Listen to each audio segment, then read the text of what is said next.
Viewers, তোমরা কি জানো 2017 সালে এখান থেকে জাম দিলে কত এইচপি কাটতো এবং 2025 সালে এখান থেকে জাম দিলে কত এইচপি কাটবে। তো আজকে আমি এটাই তোমাদের দেখাবো। চলো সবার আগে দেখিয়ে দিই 2025 সালে এখান থেকে জাম দিলে কত এইচপি কেটে নেই। তো ভিউয়ার্স, তোমরা দেখতে পেলে মাত্র 44 এইচপি কেটে নিল এখান থেকে। তো এবার দেখাবো তোমাদের 2017 সালে এখান থেকে জাম দিলে কত এইচপি কেটে নিত। তার আগে তোমাদের একটা চ্যালেঞ্জ দেই, যারা ফ্রি ফায়ার লাভার আছো তারা রেড কালার লাভ ইমোজি দাও কমেন্টে, এবং যারা পাবজি লাভার আছো তারা ব্ল্যাক কালার ইমোজি দাও কমেন্ট বক্সে।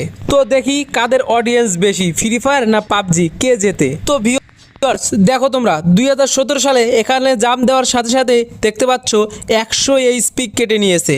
তার মানে 2017 সালে এখান থেকে জাম দিলে 100 এইচপি কাটতো। ভিউয়ার্স, তোমরা কি জানো 2017 সালে এখান থেকে জাম দিলে কত এইচপি কাটতো এবং 2025 সালে এখান থেকে জাম দিলে কত এইচপি কাটবে। তো আজকে আমি এটাই তোমাদের দেখাবো। চলো সবার আগে দেখিয়ে দিই 2025 সালে এখান থেকে জাম দিলে কত এইচপি কেটে নেই। তো ভিউয়ার্স, তোমরা দেখতে পেলে মাত্র 44 এইচপি কেটে নিল এখান থেকে। তো এবার দেখাবো তোমাদের 2017 সালে এখান থেকে জাম দিলে কত এইচপি কেটে নিত। তার আগে তোমাদের একটা চ্যালেঞ্জ দেই, যারা ফ্রি ফায়ার লাভার আছো তারা রেড কালার লাভ ইমোজি দাও কমেন্টে, এবং যারা পাবজি লাভার আছো তারা ব্ল্যাক কালার ইমোজি দাও কমেন্ট বক্সে। তো দেখি কাদের অডিয়েন্স বেশি, ফ্রি ফায়ার না পাবজি, কে জেতে। তো ভিউয়ার্স দেখো, তোমরা 2017 সালে এখানে জাম দেওয়ার সাথে সাথে দেখতে পাচ্ছ 100 এইচপি কেটে নিয়েছে। তার মানে 2017 সালে এখান থেকে জাম দিলে 100 এইচপি কাটতো।